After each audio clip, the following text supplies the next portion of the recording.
Hey everyone, my name's Shelby and welcome to my YouTube channel. Today we're going to talk about Gretchen Rubin's framework for something called the Four Tendencies. This is a way to categorize people into what she calls the Four Tendencies. It's about how we respond to expectations, both inner and outer expectations. So some of those are internally driven expectations and some of those are externally driven expectations. Given that there's two types of expectations on us, generally speaking, there are four combinations of how people respond to these expectations.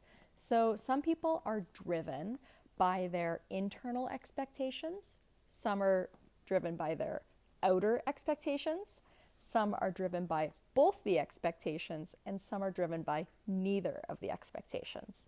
If that makes sense.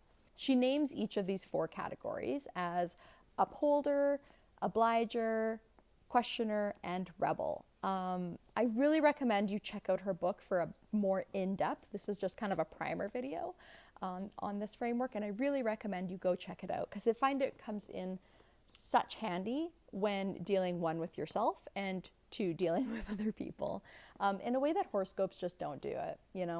This is just more tangible in a lot of ways. So I'm going to go through each of the four tendencies one by one.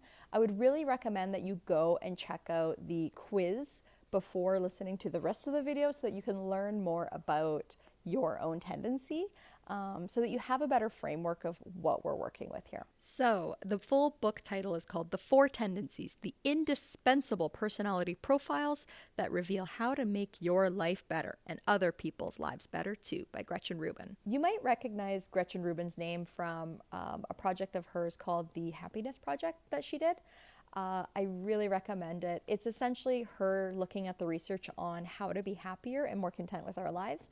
And then she uses that research to incorporate the information into her daily life in an effort to essentially make herself happier. She also did another one called Happier at Home, and then the Four Tendencies. And then there's Better Than Before as well. And I've read all of them, but I would say that the Happiness Project is one of my favorite. One of the ways that you know a book is good is by reading the first line.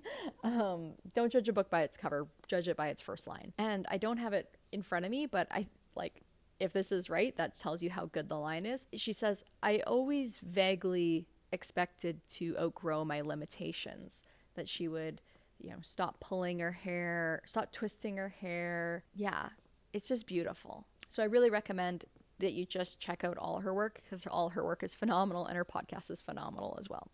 I like her personality quiz because a lot of personality quizzes fall short on how to actually make your type work for you. And I find it's just really tangible for how we can deal with other people and how to help ourselves do the things that we want to do. So we'll go through the four tendencies one by one, and then we'll kind of talk a bit more. So the four tendencies are upholders. Those are people who respond to both inner and outer expectations. Next, we have questioners. Questioners, like myself, respond only to inner expectations and they don't respond to outer expectations. Then we have rebels. Rebels don't respond to any expectations, inner or outer. Upholders, and upholders respond to outer expectations, but not so much inner expectations. So an upholder readily meets both inner and outer expectations. Upholders are usually the type of people who are able to meet their own New Year's resolutions, and they respond well to rules, both like laws in society or bosses' expectations. They can pick up on that kind of stuff. They want clear direction. They like their rules. They like knowing what's expected of them and then how that they can incorporate themselves into that. They want to know what other people expect of them, but what they expect of themselves is just as important to an upholder. I think Gretchen Rubin herself identifies as an upholder. So like I said, I'm a questioner. And that means that I respond best to inner expectations and not so much outer expectations. The thing with questioners, and the name is very apt, is we tend to investigate all expectations and then kind of sort through them pick the ones that we think make sense and then do those ones. So we don't respond well to arbitrary rules or rules for the sake of rules or inefficiency. We don't like inefficiency. Arbitrary and inefficient, we don't like it, us questioners. The big thing with a questioner is we always want to know the why for why we're doing something, right? It's not about doing something, it's about why we're doing something. That way we can take that why and make it an internal motivator. Or an internal expectation instead of just an external expectation. If it meets our internal standard, then we'll follow through on it. And if it fails to meet our inner standard, then we'll resist it quite vehemently or seek more information to try and almost convince ourselves that it's a good thing. For a questioner, I find it's less about the letter of the law and it's more about the spirit of the law. A rebel. The next tendency are the rebels. Okay, I love rebels. In fact, I'm in love with a rebel. My husband is a rebel. Quite the pairing, a questioner and a rebel. We're just no outer expectations at all, just all internal or none. So a rebel resists all expectations, both inner and outer alike. Rebels tend to do what they want in their own time and how they like it. Gretchen Rubin has a really funny saying about rebels. The saying for rebels that she says is, "You can't make me and neither can I." You know, for a rebel, it's less about the expectations that we put on ourselves or the expectation that the world puts on ourselves. It's about doing what they think is the right thing to do in that particular moment, right? So the example that she gives is a rebel, you know, might want to get fit, but the way for a rebel to get fit isn't to, you know, sign up for a nondescript studio workout class for 10 a.m. on Wednesdays, because a rebel doesn't know what they're going to want to do on 10 a.m. at Wednesdays. Instead, what a rebel should do is strike while the iron is hot. If you have the urge to run, go for a run. Tie it to character. Tie it to, you know, being the type of person who does X, right? And so I think that's a really powerful motivator for rebels. The last tendency that I want to talk about today are obligers, because they are obligated to do things.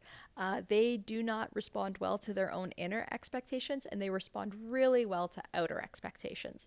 Gretchen Rubin says that the majority, or it's the biggest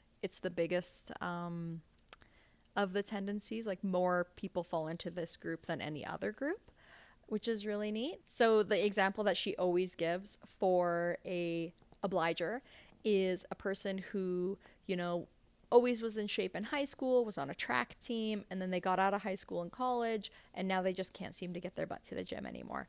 It's because they had that expectation to be at practice and to have that routine, and there was other people counting on them, and there was a coach on them.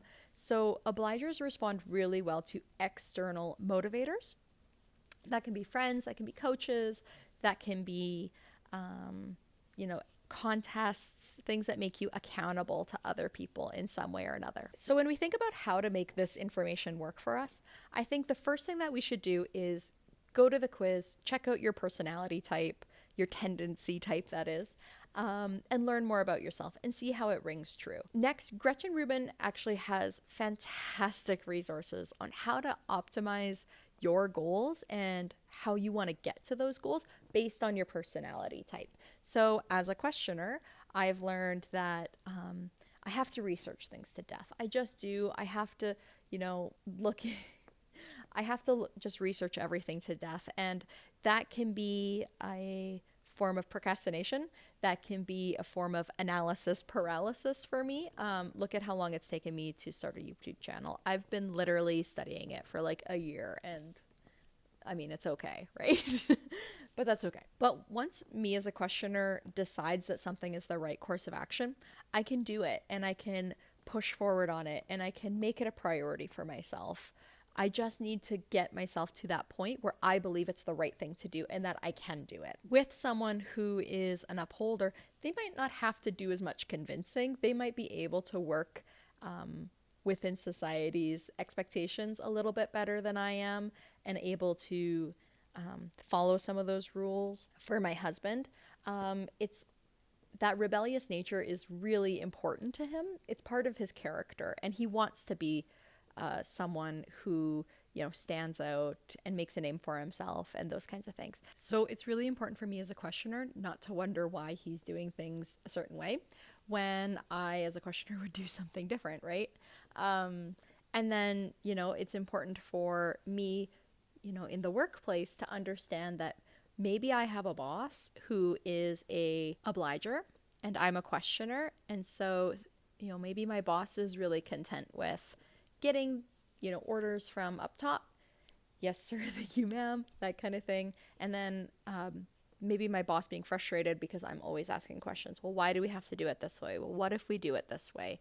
And wanting just more and more and more information. It's good for me to know because then I can check myself and understand that sometimes I need to put my whys on the back bench so that I can get through a day and not ruffle too many feathers along the way. But sometimes you have to ruffle feathers. It's very important. I'm a questioner. That's part of who I am. Anyway, that's it for this video. Thank you so much for watching. I really, again, recommend you go check out the quiz, check out her podcast, read all her books. Her quality of work is through the roof. I can't speak highly enough of it. If you watch this whole thing, guys, like and subscribe because I'm doing this more. I'm going to keep it going. I'm going to keep learning more about YouTube. I'm going to use my questioner self to analyze the heck out of it. And I'm going to learn everything about it. And I'm going to be so great at it. Just kidding, but not. Thanks everyone for watching. Talk to you later. Bye.